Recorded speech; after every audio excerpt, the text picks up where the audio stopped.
Coming up on DC News Now at noon, we are less than a week away from the beginning of the early voting. How are people in the DMV preparing? And Stephen Bannon sentenced. How long will he be behind bars?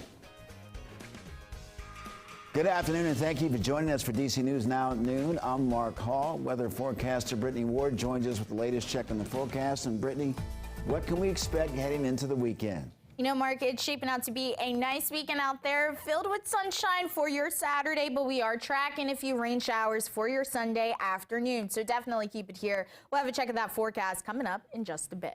All right, Brittany, sounds pretty good. The D.C. Council is considering major changes to the housing program. This week, leaders held a public hearing on the Rapid Rehousing Reform Amendment Act. The program, as is, gives a rental subsidy for participants for 12 to 18 months, and critics say that often leads to eviction.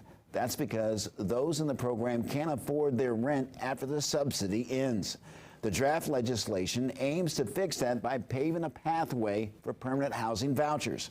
But the Director of Human Services says that her department doesn't support the proposal and that it doesn't address the root issue, which is a lack of affordable housing. The homeless system, however, cannot solve the affordable housing crisis. Unfortunately, rapid rehousing does not end poverty. It does not erase the inequities and discrimination that are the root causes of poverty and homelessness. And Zeilinger says DHS has made improvements to rapid housing, including capping the rent owned by participants at no more than 30% of their income. Well, new today, D.C. police are searching for suspects in two separate stabbings in Northeast. Those stabbings happened within minutes of each other, just a few blocks away. One along Florida Avenue near Union Market. Police are looking for a woman they believe was involved. And another stabbing along Benning Road west of Anacostia River. Police are searching for a man in that case.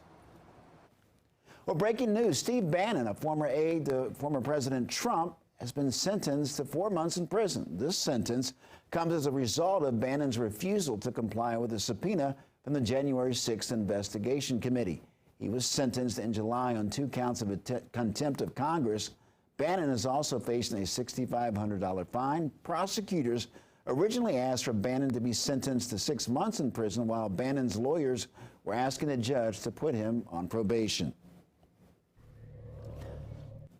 Well, looking ahead to the midterms, we are now less than a week away from early voting starting in Maryland, and both residents and election workers are getting ready. DC News Now's Skylar Salas spoke with people in the Washington County area about how they're getting prepared. More than 6,000 mail-in ballots have already been received in both Washington County and Frederick County. And now with early ballot voting just a week away and Election Day only 3 weeks away, people are getting their voting plan together. Well, I've already pretty much prepared for the elections. Unlike the primary, election officials won't have to wait until after the polls close to start counting early voting ballots. The general election officials are taking advantage of having a head start on the tabulation process. We feel like we're going to be able to count anywhere from 4,000 to 5,000 mail-in ballots before Election Day. So that's 4,000 to 5,000 that we won't have to count after Election Day. However, there's still a concern that even with counting early votes prior to Election Day, the question remains on how long it will take to get final results. We will have delivered all the voting equipment ahead of time, and then they'll be getting ready for that. And so by election night at 8 o'clock, we will have had results for all of the polling places, results for our 2 days of canvassing the mail-in ballots, and then also the 8 days of early voting. Some residents we spoke with say although they voted with a mail-in ballot, this time they're planning to show up at the polls. I kind of feel it's special, and I want to go on Election Day. I've done mail-in ballots before. I've done pre-election voting, but now I just want to go ahead and go on that same day. We've had many times where a race was decided by one vote. And so when you think that one person's vote mattered, yeah, it definitely mattered. So every single vote matters. And so we would encourage people to come out and vote. Reporting in Washington County, Skylar Salas with DC News Now. Skylar, thank you. And early voting in Maryland starts October 27th and ends November 3rd. Well, new this afternoon, voters in Northern Virginia got sent to the wrong polling locations. According to a tweet sent by someone on the Fairfax County Board of Supervisors, People living in Herndon, Clifton, and Vienna were sent instructions to go to wrong addresses when they vote in the upcoming elections. An official release from the Virginia Department of Elections says the registrars from Prince William and Fairfax County are in the process of sending the correct notices to those affected voters. He was a good partner on Russia and Ukraine, and the British are going to solve their problems. Well, happening now, the world continues to react to the British Prime Minister's Liz Truss's resignation. President Biden says that he's focused on the positive relationship between Britain and the U.S., but some say this is a different tone from earlier in the week when the president criticized the Prime Minister for her proposed plan to cut £45 billion in taxes. And the UK is figuring out a political path forward. DC News Now's Corey James had a chance to chat with Jonathan Rugman, a veteran journalist and lecturer at City University of London, about the impact of this historic move. What happened that led to this moment where she has really just been shut out from the Conservative Party? I think the members of Parliament who, remember, didn't choose Liz Truss, it was thrown out to the whole of the Conservative Party across the country. I think the members of Parliament realised they'd picked a dud. That she lasted only 44 days, in other words, a shorter time in office than her actual election campaign itself, because she had published this budget with her Chancellor of the Exchequer for these completely unfunded tax cuts, which then spooked the markets, sent up the government cost of borrowing, had an impact on ordinary voters because the cost of their mortgages went up. So to add to the sort of economic chaos caused by the war in Ukraine, soaring energy prices and so on, you had a prime minister who'd promised stability and economic growth, who very, very quickly was demonstrating that she couldn't. A lot of speculation, rumors that Boris Johnson could potentially return. Do you think that will happen? I think it's 50-50 whether he will or not. I think he never seemed particularly to enjoy the job. But on the other hand, he may feel that there is unfinished business, that he was forced out only over the summer. He's a deeply divisive figure. Many MPs called on him to go. There was a cabinet rebellion which forced him out over the summer.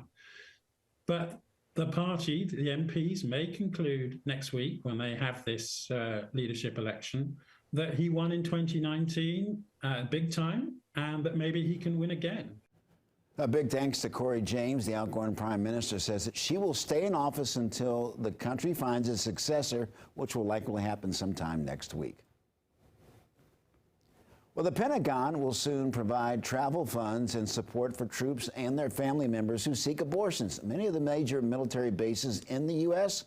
are located in states including Texas and Florida, where anti-abortion laws are now in place. Washington correspondent Jesse Tenor takes a closer look. Taking care of our people continues to be the #1 priority. The Pentagon announced Thursday it will cover travel costs for troops and their families who seek an abortion but are based in states where it's now illegal. To ensure that we provide seamless access to reproductive health care as appropriate and consistent with federal law. Under federal law, the Pentagon's healthcare system can provide abortions only in cases of rape or incest or when a mother's life is in danger. The new policy doesn't change that. The Defense Department said it does respond to concerns from service members that they would be forced to travel longer, take more time off work, and pay more out-of-pocket expenses to access reproductive health care. All of which have readiness, recruiting, and retention implications for America's armed forces. Abortion continues to be a top issue in the midterm elections. Vote! Vote! Vote! When asked Thursday if there should be any restrictions on abortion, President Joe Biden said, Yes, there should be. What should they be? It's Roe v. Wade. Read it, man. You'll get educated. The president promised this week the first bill he would send lawmakers next year would codify Roe, if Democrats keep control of Congress. How are you feeling about the election in general? You're feeling good. You're feeling good? Thank you. And that was Washington correspondent Jesse Tenor. President Biden was in Pennsylvania yesterday, where he campaigned for Lieutenant Governor John Fetterman, the Democratic Senate candidate running against Republican Dr. Mehmet Oz. The president said that he's trying to make a campaign stop in Georgia happen soon, but may not make it to other Senate battleground states like Nevada.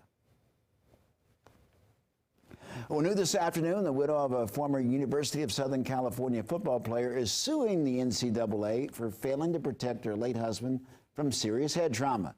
There have been hundreds of suits in relation to chronic head injuries brought by former college athletes in the past, but this is just the second to go to trial. The case could then move to become the first to reach a jury. Matthew G. died in 2018 from brain damage caused by continuous blows to the head while playing at USC, the lawsuit claims. Now, the NCAA is claiming that heavy drinking, drugs, and other health issues caused his death, not repeated blows to the head.